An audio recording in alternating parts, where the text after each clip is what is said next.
निर्वाचन सम्झिएपछि ठुलो के निर्वाचन भन्यो कि जला सपनामा पनि केन्द्रमा पनि जान्छ निर्वाचन।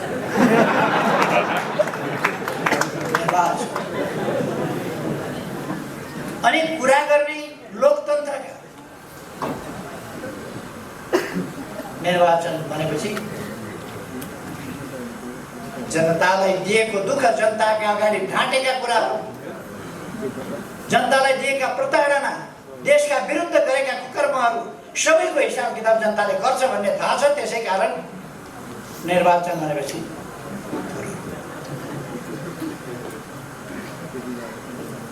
केही मान्छेहरू अस्ति केन्द्रीय कमिटीको बैठक बोलाएन, महासचिवले बोलाउनु भयो, मेरो परामर्श केन्द्रीय कमिटीको बैठकमा केही नेताहरू आएनन्। टाउको दुखो कि पेट दुखो कि केही भयो कि कसैको बिहे भोज यताउता। मोहन वैद्य आफ्ना गुरु, आफूलाई राजनीतिमा ल्याउने गुरुलाई लखेटेर पार्टीको भाषण ल्याए। मोहन वैद्य एकपल्ट डाक्टर बाबुराम भट्टराई प्रयोग गर्नुसम्म गरे। उनलाई त्यति बेला डा लेखेको एउटा मान्छे चाहिएको थियो। डा पनि खास ठाउँको डा को प्रयोग गरे। पछि बिचरा डा नसार अहिले त धोती कुर्ता लाएर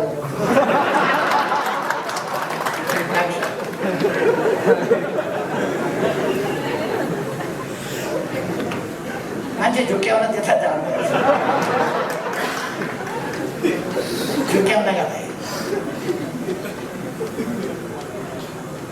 मोहन वैद्यलाई उता फेरि जङ्गल लखेडिदिनु, के उसलाई विप्लवलाई जङ्गलतिर लखेडिदिनु। तै पनि मोहन हारिन, मान्छे हो यो बाबा। केही मान्छेहरू अस्ति केन्द्रीय कमिटीको बैठक बोलाएन, महासचिवले बोलाउनु भयो, मेरो परामर्श केन्द्रीय कमिटीको बैठकमा केही नेताहरू आएनन्। टाउको दुखो कि पेट दुखो कि केही भयो कि कसैको बिहे भोज यताउता थियो कि किन आएनन् थाहा भएन। पछाडि निर्वाचन आयोग पुग्या रहेछन्। असली हामी हौ पार्टी, असली पार्टी हामी हौ, पार्टी हाम्रै हुनुपर्छ।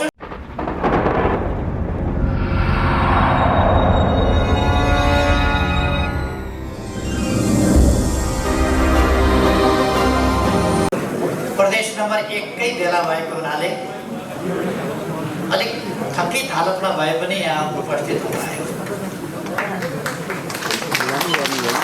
केही कुराहरू मात्रै देशको परिस्थितिको बारेमा साथीहरूले बताइसक्नु भएको छ। केही मान्छेहरूको कोलो बचाएर हिँडेका छन्,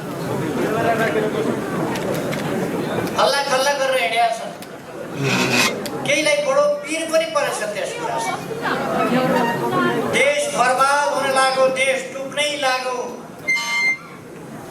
कहाँ देख्नु उहाँहरूले केपी ओलीले संविधान च्यात्यो, धुजै पार्यो, त्यो पनि भनेर सक्यो। र उहाँहरूलाई साह्रै पीर परेछ। यस्तो देशै बर्बाद हुन लागेको बेला पनि केपी ओलीको अनुहार चाहिँ नि अँध्यारो छैन, मुस्कुराइराखेका छ, हाँसिराखेका छ। कस्तो मान्छे होला, देशै बर्बाद हुँदाखेरि पनि मुस्कुराइराखे। उहाँहरूले बर्बाद पार्न नपाएकोमा उहाँहरूको चिन्ता मात्रै हो। उहाँहरूले देश बर्बाद पार्न नपाउँदा मैले अनुहार अँध्यारो किन लगाउने? उहाँहरूले बर्बाद गर्न खोज्नु भएको थियो, बर्बाद गर्न दिएन। बर्बाद पार्न पाउनु भएन, अँध्यारो म किन पार्नु? उहाँहरूलाई बडा चिन्ता लागेछ, दुःख लागेछ। के कोले मान्छे हँसाउँछ, मान्छे हँसाएर हिँड्छ, अनि के म मान्छे मार्दै विधवा बनाउँदै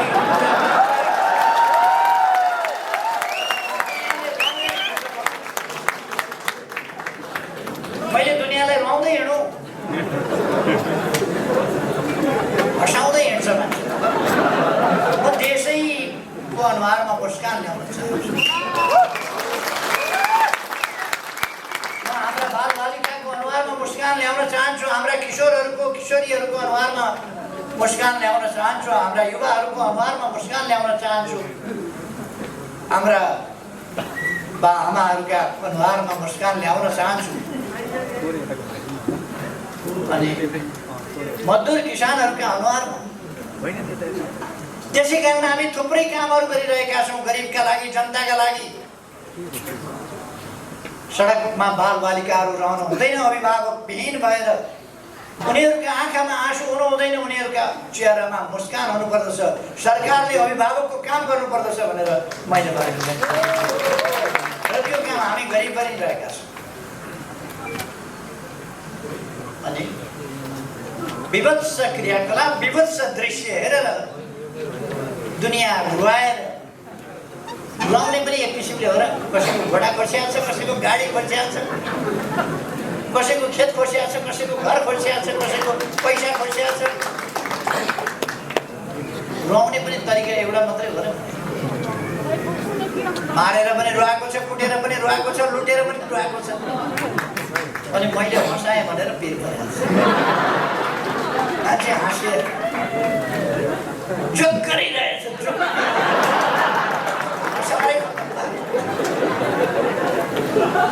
नेपाली जनता हाँसेकोमा किन पिर परे होला? नेपाली जनता खुसी भए हाँसेको किन पिर पऱ्यो?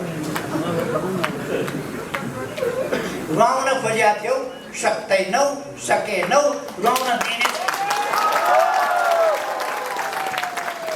अनि हामी किन पिर मान्ने? हामीले लामो समय सङ्घर्ष गरेर, यति लामो सङ्घर्ष गरेर, बलिदानपूर्ण सङ्घर्ष गरेर जुन उपलब्धि हासिल गरेका छौँ, त्यो कसैको इसारामा, कसैको स्वार्थका लागि वा आफ्नै निजी स्वार्थका लागि कसैले पनि जनताले प्राप्त गरेका यी उपलब्धिहरूलाई तलमाथि गर्न सक्ने छैन, गर्न दिने छैन। आज नेपाली जनता सचेत छ, सजग छ। देश प्रतिगमनतर्फ फर्किन सक्दैन, देश अगाडि बढ्छ। अन्यायतर्फ होइन न्यायतर्फ, अविकासतर्फ होइन विकासतर्फ, अशिक्षातर्फ होइन शिक्षातर्फ देश अगाडि बढ्छ। हिजो मात्रै हामीले नयाँ एप्सको सुरुवात गर्यौँ, नागरिक एप। त्यसले जनतालाई ठुलो सहुलियत सुविधा पुर्याउँछ र सँगसँगै भ्रष्टाचार नियन्त्रणमा महत्त्वपूर्ण योगदान गर्छ। आधुनिक नेपाल, डिजिटल नेपाल निर्माण गर्ने बाटोमा त्यसले हामीलाई अगाडि बढाउँछ। त्यो हिजो मात्रै हामीले सुरु गरेको छ। योजना आयोगको विकासका समस्याहरू समाधान गर्ने समिति छ, राष्ट्रिय विकास समस्या समाधान समिति। त्यसको हामी हिजो लामो बैठक गऱ्यौँ। समस्याहरू के छन्? कोभिड-19 को समस्या छ, अरू समस्याहरू छन्। रुलिङ पार्टीभित्र सत्ता सञ्चालन गर्नुपर्ने सत्ताधारी पार्टीभित्र भएको कपटपूर्ण तमासा, त्यस तमासाले पनि व्यवधान गरेको थियो।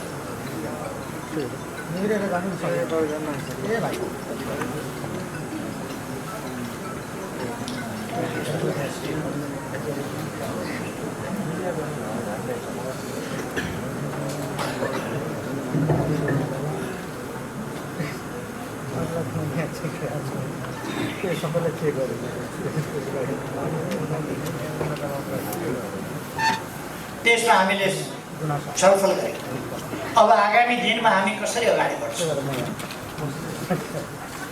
हाम्रो विकासको दर उच्च दरका साथ, तीव्र गतिका साथ विकास अगाडि बढिरहेको थियो। कोभिडले हामीलाई अलिकति पछाडि पार्यो, तर हामी माइनसमा गएन। दुनियाँभरि जुन तहको विच्छेद बनायो कोभिड-19ले, हाम्रो जनजीवन वा हाम्रो अर्थतन्त्रलाई त्यस ढङ्गले छेदविच्छेद बनाउन सके। तैपनि हामीलाई क्षति, बहुतै ठुलो क्षति पुर्यायो र त्यो ठुलो क्षतिबाट अब हामी बिस्तारै छुटकारा पाउँदैछौँ र अब कोभिडको भ्याक्सिन निकट भविष्यमा आउँदैछ। त्यसपछि हामी कोभिड नियन्त्रण गरेर हाम्रो विकासको गतिलाई अझ ज्यादै तीव्रता दिनेछौँ। 2 वर्ष, गत आर्थिक वर्षको फागुन, चैत, वैशाख, जेठ, असार यी महिनाहरू कोभिडद्वारा प्रभावित भए। खास गरी चैत, वैशाख, जेठ, असार 4 महिना त लकडाउनमा बित्यो। त्यसरी हामीलाई कठिनाइको धेरै सामना गर्नु। अब हामी त्यसबाट छुटकारा प्राप्त गर्दैछौँ। हाम्रा विकासका प्रयासहरू अहिले पनि थुप्रै विकासका कामहरू अगाडि बढेका छन्। थुप्रै, मैले धेरै केही भनिरहनु पर्ला जस्तो लाग्दैन। साथीहरूले आफ्ना ठाउँमा, आफ्ना गाउँमा बाटाघाटाहरू बनेका, खानेपानी पुगेका, बिजुली पुगेको, कृषिको क्षेत्रमा आधुनिकीकरण कसरी गर्ने त्यसको एउटा लहर सिर्जना भएको, नयाँ जागरण, नयाँ अभियान, देश विकासको अगाडि बढेको, यी कुराहरू देख्नु भएको छ। यस्तो प्रतिकूल अवस्थामा पनि हामीले कसरी काम गरेका छौँ साथीहरूले देख्नु भएको छ। सायद ठुलै देशमा पनि यस्तो रेकर्ड कम होला। एकै दिन 309वटा हस्पिटलको शिलान्यास होस् नेपालमा। अस्ति भर्खर मात्रै हामीले गरेका छौँ 309वटा अस्पताल एकै दिन। यद्यपि 396वटा गर्ने हाम्रो योजना थियो, तर त्यसमा केही प्राविधिक कारणहरूले त्यसै दिन गर्न सकिएन। तर एकै दिनमा मात्रै पनि हामीले 309वटा अस्पताल शिलान्यास गर्यौँ। अर्थात् हाम्रो विकासको आकांक्षा र हाम्रो प्रयास असाधारण छ। विकासको हाम्रो चाहना पनि असाधारण छ र हाम्रो प्रयास पनि असाधारण छ।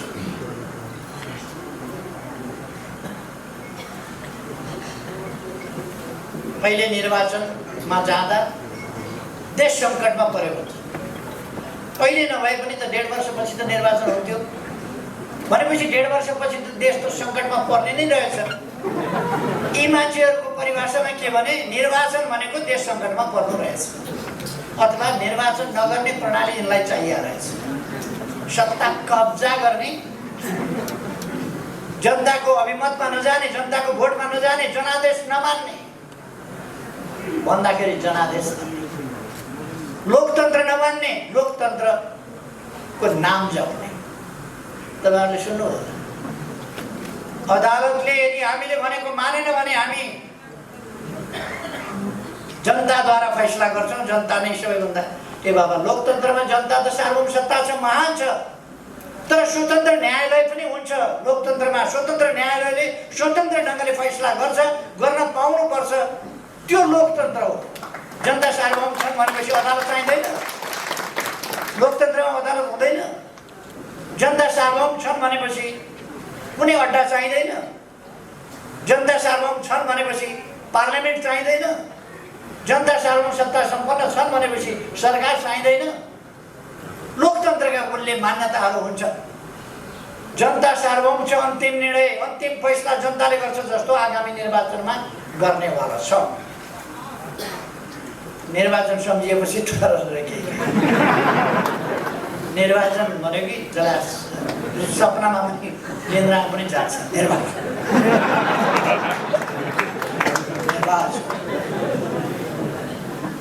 अनि कुरा गर्ने लोकतन्त्रका निर्वाचन भनेपछि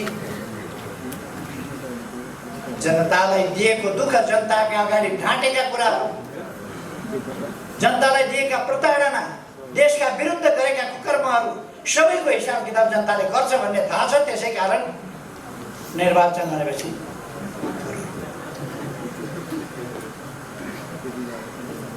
केही मान्छेहरू अस्ति केन्द्रीय कमिटीको बैठक बोलाए मैले, महासचिवले बोलाउनु भयो, मेरो परामर्श। केन्द्रीय कमिटीको बैठकमा केही नेताहरू आएनन्। टाउको दुख्यो कि पेट दुख्यो कि केही भयो कि कसैको बिहे भोज यताउता थियो कि किन आएनन् थाहा भएन। पछाडि निर्वाचन आयोग पुग्या रहेछन्। असली हामी हौँ पार्टी भन्छ मलाई। असली पार्टी हामी हौँ, पार्टी हाम्रै हुनुपर्छ, सूर्य चिन्ह हाम्रै हुनुपर्छ, हामी नै पार्टी हौँ भनेर निर्वाचन आयोग गर्छ। अनि पार्टी तपाईँहरू नै हो भने ठिक छ नि त, आउनुहोस् न त केन्द्रीय कमिटीमा आउनुहोस् न। किन आयो? केन्द्रीय कमिटीको बैठकमा नआउने निर्वाचन आयोग गएर त्यो बर्माजियामा पनि यस्तो हुँदैन। असली बेला पर्छ, असली बुढाको बेला पर्छ, असली पैँ भन्ने त्यहाँ पनि यति साह्रो। योभन्दा हद नआएर बैठकमा नआएर अध्यक्षलाई थाहा छैन, महासचिवलाई थाहा छैन, निर्वाचन आयोगमा गएर चुनाव घोषणा हुनु भयङ्कर अपराध हो। त्यसो भने सूर्य चिन्ह किन चाहियो त तपाईँहरूलाई? सूर्य चिन्ह चाहिँ दाबी गर्न जाँदैछ। सूर्य चिन्ह दाबी गर्न जाने मान्छेको जो एकपल्ट पनि सूर्य चिन्हबाट चुनाव लडेको छैन, उसले सूर्य चिन्ह त मेरो हो भन्नु। एकपल्ट पनि सूर्य चिन्हबाट लडेको। अनि सूर्य चिन्ह हाम्रो हो भनेर हामी दर्ता गरेदेखि अहिलेसम्म त्यसै चिन्हबाट चुनाव लडेका छौँ। त्यो हाम्रो पार्टीको चिन्ह हो। प्रचण्ड र मेरो बिचमा 74 साल असोज 14 गते सहमति भएको थियो, चुनाव सँगै लडौँ, एउटै चिन्ह सूर्य चिन्हबाट चुनाव लड्छ। 14 गते सहमति भएको थियो, 16 गते उहाँले सहमति। मोहन वैद्य आफ्ना गुरु, आफूलाई राजनीतिमा ल्याउने गुरुलाई लखेटेर पार्टीको भाषण ल्याए। मोहन वैद्य एकपल्ट डाक्टर बाबुराम भट्टराई प्रयोग गर्नुसम्म गरे। उनलाई त्यति बेला डा लेखेको एउटा मान्छे चाहिएको थियो। डा पनि खास ठाउँको डा को प्रयोग गरे। पछि बिचरा डा नसार। अहिले त धोती कुर्ता लाएर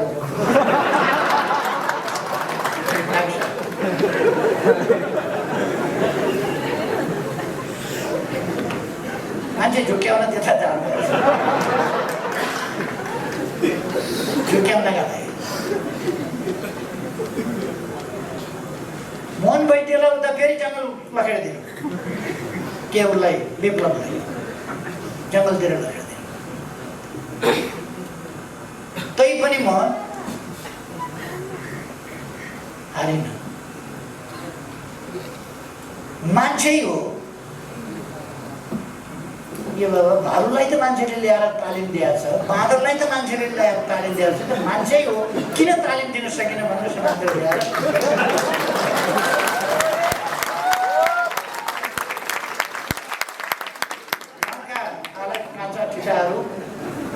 गाउँका आला काँचा ठिटाहरू ल्याएर सेनाको तालिम दिन्छ। 9 महिना तालिम दिँदाखेरि ऊ सेना भइसक्छ। प्रहरीको तालिम दिन्छ, प्रहरी भइसक्छ।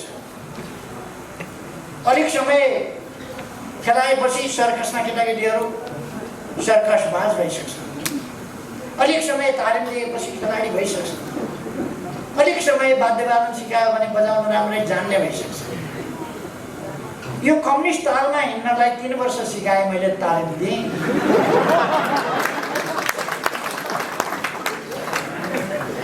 म बजाउँछु दुखित तपाईँलाई, ऊ नाच्छ धामी जस्तो।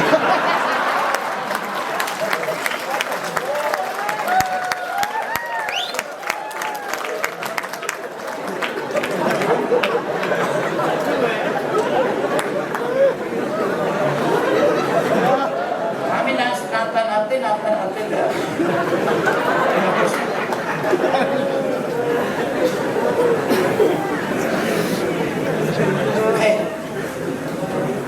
मलाई अझै पनि आश छ उहाँहरू अब परिस्थितिको आकलन भइसक्यो होला। अब आउनुहोस्, बुझिसक्नु होला नि, अब त आउनुहोस्, आउनुहोस् पार्टी। तपाईँको अध्यक्ष पद खोजिया छैन, मलाई थाहा छ नि, अध्यक्षकै लागि मनी मिल्ने मान्छे हो, खोजिया छैन, अहिले पनि छँदैछ अध्यक्ष पद। आउनुहोस्, वरिष्ठ नेताहरूका पद पनि छँदैछन्, आउनुहोस्, बस्नुहोस्।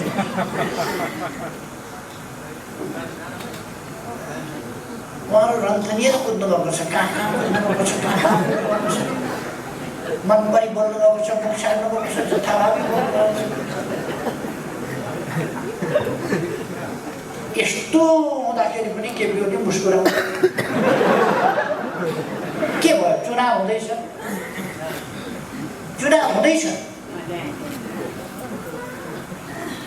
हामी जित्दैछौँ।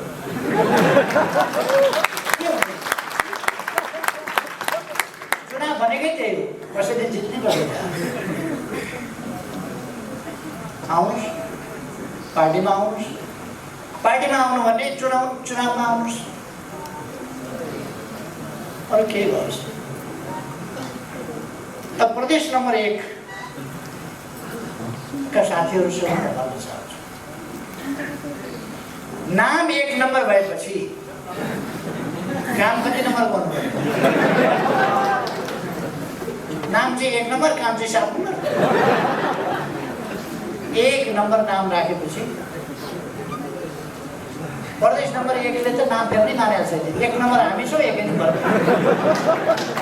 यो चुनावमा देखाउनु पर्यो हामी 1 नम्बरै हौँ भनेर। 1 नम्बरै हौँ भनेर देखाउनु पर्यो। त्यहाँ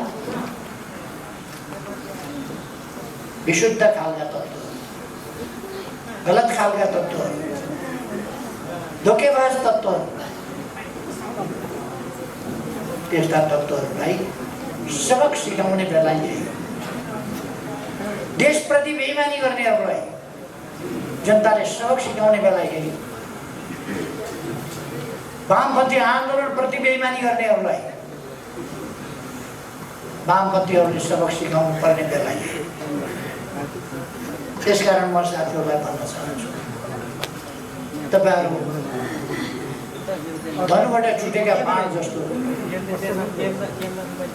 गतिशील हुनुपर्दछ, अत्यन्त तीव्र गतिका साथ आफ्नो लक्ष्य भेदन गर्ने त्यो सामर्थ्य बोकेका गतिशील हुनुपर्दछ। म खास गरी हाम्रा युवाहरूलाई, नयाँ पङ्क्तिका भाइ बहिनीहरूलाई भन्न चाहन्छु, तपाईँहरू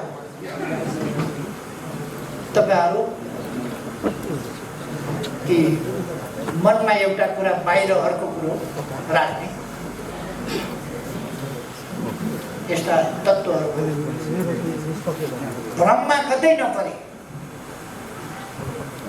आन्दोलनको रक्षा गर्ने, लोकतन्त्रको रक्षा गर्ने, लोकतन्त्रलाई साँचो अर्थमा कार्यान्वयन गर्दै अगाडि बढाउने काम र विकासलाई, भोलि देशको विकासलाई सुनिश्चित गर्ने काममा तपाईँहरू लाग्नु पर्यो, अगाडि बढ्नु पर्यो। म तपाईँहरूलाई आग्रह गर्छु, यसको अर्थ युवालाई आग्रह गरौँ, हामीलाई त केही पनि भनेन भन्ने पर्ला साथी। मैले सबैलाई भने, तर युवाहरू चाहिँ अलिक बढी फुर्ती साथ दौड्न सक्नुहुन्छ। युवाहरूले बढी गति साथ काम गर्नु पर्यो, भ्रम तोडेर, भ्रमबाट मुक्त गराएर दर्शक साथीहरूलाई बाटो बिराउन नदिनुहोस्। कतिपय मान्छेहरू बाटो बिराएका पनि छन्। भ्रममा पारेका छन्। विभिन्न प्रकारका जाली झेलीहरूले त टुना मुना जहाल जेल अनेक गर्छन् नि, यो टुना मुनामा पर्दैन। हामीले देश बनाउनु छ, समृद्ध नेपाल बनाउनु छ, सुखी नेपाली बनाउनु छ। त्यो बाटो हामीले समातेका छौँ, त्यस बाटोमा हामी तीव्रताका साथ अगाडि बढेका छौँ। यसलाई थप गति यस निर्वाचनले दिनुपर्छ। निर्वाचनमा यस्तो एउटा जनताको आन्दोलनको आँधी बेरी सिर्जना गर्नुपर्दछ, तुफान सिर्जना गर्नुपर्दछ, जसबाट हामी सही देशभक्तपूर्ण विचारहरू त्यसलाई अगाडि बढाउन सक्छौँ। देश विकासका कामहरूलाई अगाडि बढाउने विचारहरूलाई रक्षा गर्न सक्छौँ। त्यसै गरेर देश बनाउने शक्तिलाई कमजोर हुन नदिउँ, सुदृढ गरौँ। सुदृढ शक्ति नभइकन देश बनाउन सकिँदैन। तपाईँ हामीले देखेका छौँ के अर्थ हुन्छ विचारको, के अर्थ हुन्छ लिडरसिपको, के अर्थ हुन्छ मजबुत पार्टीको। त्यो तपाईँ हामीले देखेका छौँ। चुनावभन्दा अगाडि कमसेकम हामी तपाईँहरूका समक्ष के वितरण गर्नेछौँ भने यसपल्ट दोस्रो पल्ट म प्रधानमन्त्री भएको फागुन 3 गते बाटो कति बनेको थियो देशमा, त्यस यता कति बन्यो, कतिका दरले वर्षमा बन्ने गरेको थियो त्यति बेला, अहिले दिनमा कति बन्ने गरेको छ। म वर्षको हिसाब गर्दिनँ, दिनको। अहिले जनसङ्ख्या कति जनसङ्ख्याले बिजुली पायो त्यस बेलासम्म कतिले पाएको थियो, कतिले बिजुली पायो, कति कहाँ खानेपानी पुग्यो, यातायात सुविधा कहाँ पुग्यो, कहाँ अस्पताल बने, कहाँ शिक्षालय बने, कहाँ के बने।